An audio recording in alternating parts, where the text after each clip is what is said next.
Guardians of the Galaxy Volume 2 is once again directed by James Gunn, and this movie is the 15th installment in the Marvel Cinematic Universe.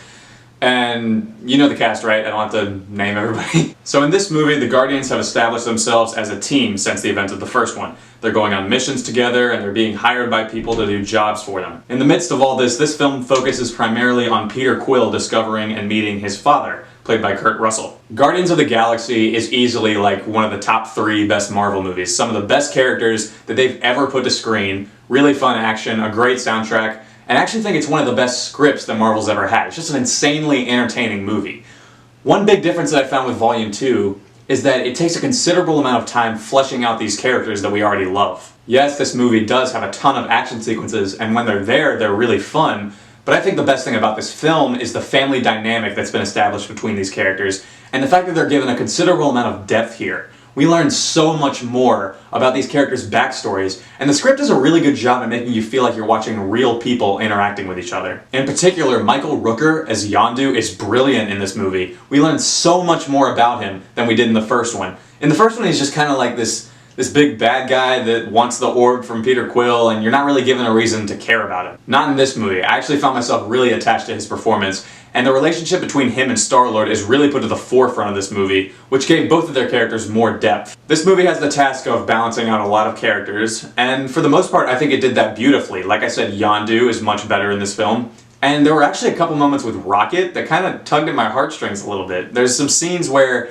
he's trying to figure out what his purpose is and if he's more than just a lab experiment.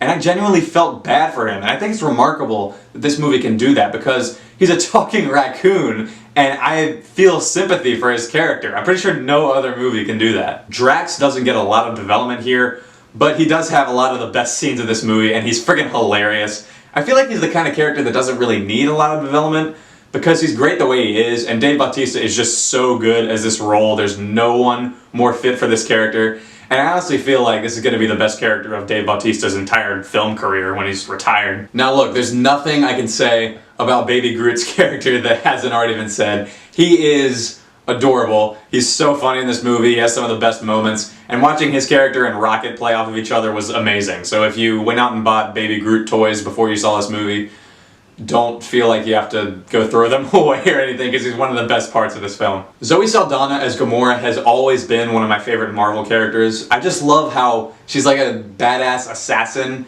but she also has a really compelling emotional arc. And this movie really does go deeper into her character too. Specifically her relationship with her sister Nebula, I thought was really well handled. And it really did bring these two characters down to earth. Chris Pratt is of course terrific as Star-Lord, and what's so cool to me about his character is that he's able to maintain this space cowboy-like persona while also feeling like a real person. There's this one great scene where he's dancing with Gamora to a Sam Cooke song, and he's giving her all these like little playful hints about why they should be together.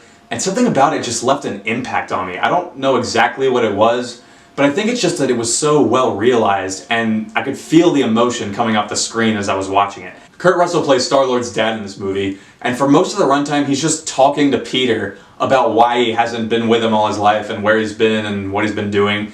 And I felt that the writing was pretty weak for his character. Nothing really grabbed me about him, and it just was kind of lame. We all know that Marvel very rarely does a great job when it comes to villains. They usually focus a lot of their time on the heroes in their movies and give you very little reasons to care about the antagonists. And unfortunately here it's no different. This movie opens with the Guardians doing a job for all these weird gold people, and it all goes wrong, and then they start hunting them, and they keep coming back throughout this movie, and it got really annoying to me because I couldn't find a single interesting thing about these characters. They just want something that the Guardians took from them. So the villain's presence is pretty weak throughout this movie. I would say the first and last third of Volume 2 are both really fun, and they keep you engaged the whole time.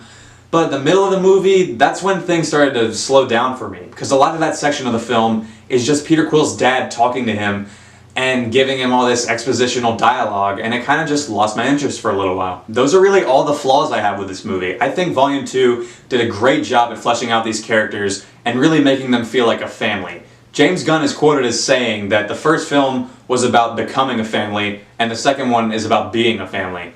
And I really felt that as I watched this movie. Whereas I feel like Guardians of the Galaxy was more of a fun, entertaining summer popcorn action movie, Guardians of the Galaxy Volume 2 is more of a character piece that really goes deeper with some of the best characters in this universe. And after watching this movie, I really feel like it's been established why I think these are the best characters Marvel has ever put to screen. Also, I don't want to talk about this too much, but I really found myself invested in the ending of this movie. I thought it was a really nice departure from a lot of the stereotypical comic book movie endings that we see all the time. It really didn't end on the note that I thought it was going to, which really surprised me in a good way.